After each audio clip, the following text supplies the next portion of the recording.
you're kind of a multi-tool. What the hell do you do? Multi-tool. What do you do in the industry? I'm a multi-douche. No, multi-tool. I act and I produce and I direct, and I am kind of a Seattle film community advocate.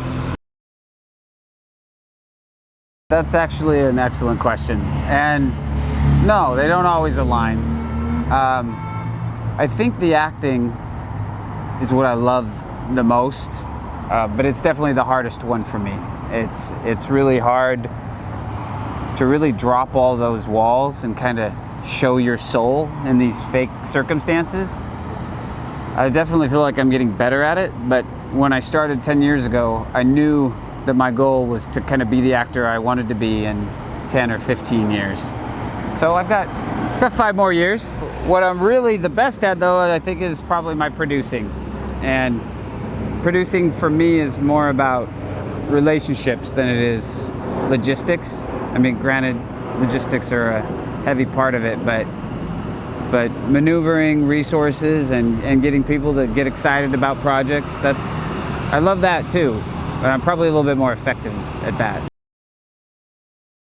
Well, I was really excited about Lunchbox Brigade, which, you were one of the people that really helped make that happen.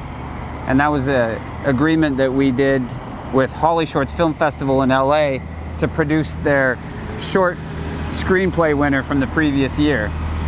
And we got a great team of local filmmakers and a great cast, thanks to David, and made a really awesome project. And when we premiered it in LA, I think it was about a month ago, 2 of our kids got management deals from that premiere in LA.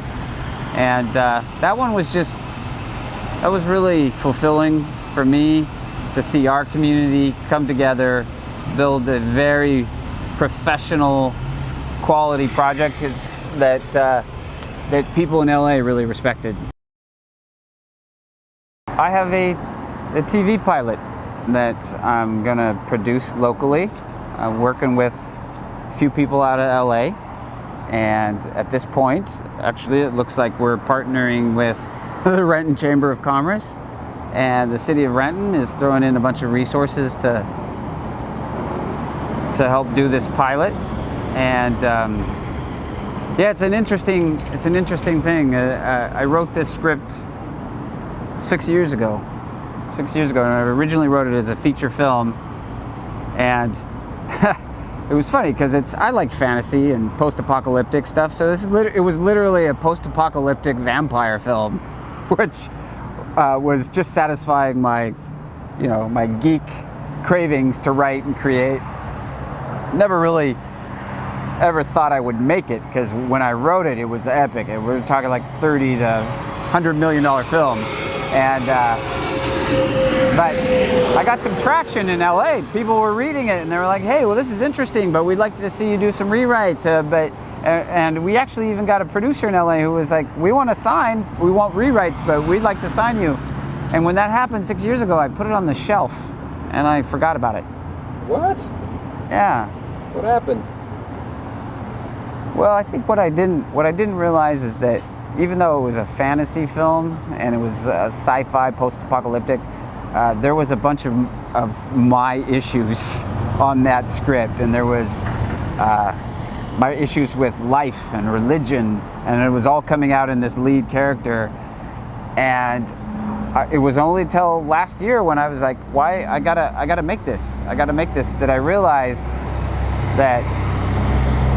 that was the first time I'd ever really put my soul on paper. Even though it's dressed in this, silly vampire stuff, actually the core of it is a really amazing story, and it's pretty dark and deep, and it parallels issues that we're going through in society today. But I was afraid of it, because if my soul's on that paper and it fails, then I'm a failure.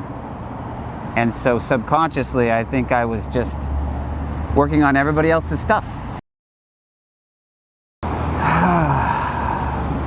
Seahawks, that's an obvious one. My babies, it's actually my children. I think my children have taught me to enjoy life. You know, when we get to our age, we're programmed, whether it's by religion, government, our families. We've been in this world and we look at things very specifically. And when a child comes into your life, there's this innocence and they look at everything so much bigger, and the lack of parameters and the lack of programming. God, I love hanging out with my kids and seeing their innocence, and it's actually helped my craft a little bit to kind of have a fresh view of life and be innocent. I just totally went on a weird rant there, didn't I? That's what this show's all about. All right, cool.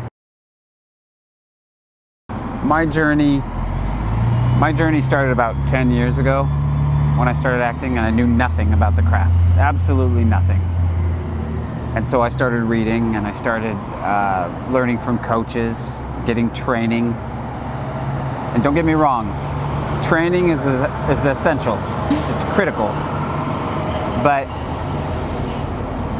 systems of training, depending on what teacher, depending on what book, are really structures, and they're boxes. And for a while, the more I trained, the more I was actually pulled away from my authenticity, because I started focusing on beats and transitions and why is my arm moving and when do I put my thumb up and all the technicals of acting. And at the end of the day, the brilliant actors, they just exist in these fake circumstances as their soul. You see their soul in their eyes and they're compelling, and I think it becomes less about technique and more about just understanding your humanity and creating that and mirroring it into these characters that have false circumstances. So I guess to put that in English is just be yourself, man. Learn to feel comfortable in your own skin. Okay, I would bring Usher. Usher, a very specific song, Nice and Slow. Because I don't know, that song speaks to me and it soothes my soul. I don't think I've ever told anyone that. Thank you for your honesty. Man, books, is there even such a thing anymore as books? It could be an ebook. Can I read it on, do I have a Kindle that I can read it on? Yeah, only one Okay, though. okay. The Power of Now, Eckhart Tolle. Beautiful. Sushi. Sushi! Undoubtedly sushi. Because I'm on a deserted island, I could go fish and make the sushi. So not only would I have it, I could replenish the source. I love sushi. Sushi's the best food in the world. Movie. You know what movie I absolutely love is the original Spartacus. I love that movie. I think it was it Michael Kirk Douglas? It was Kirk, right? Kirk Douglas. And it was the first movie that I saw that I fell in love with, because we as men are you know, we're supposed to be trained and taught to be the warriors and the hunter-gatherers. And Spartacus was a warrior, but he was gentle and soft and weak, and he wanted to love. And I love that whole merging of just the weakness but the strength of a man, and how does that translate? That's Spirit movie.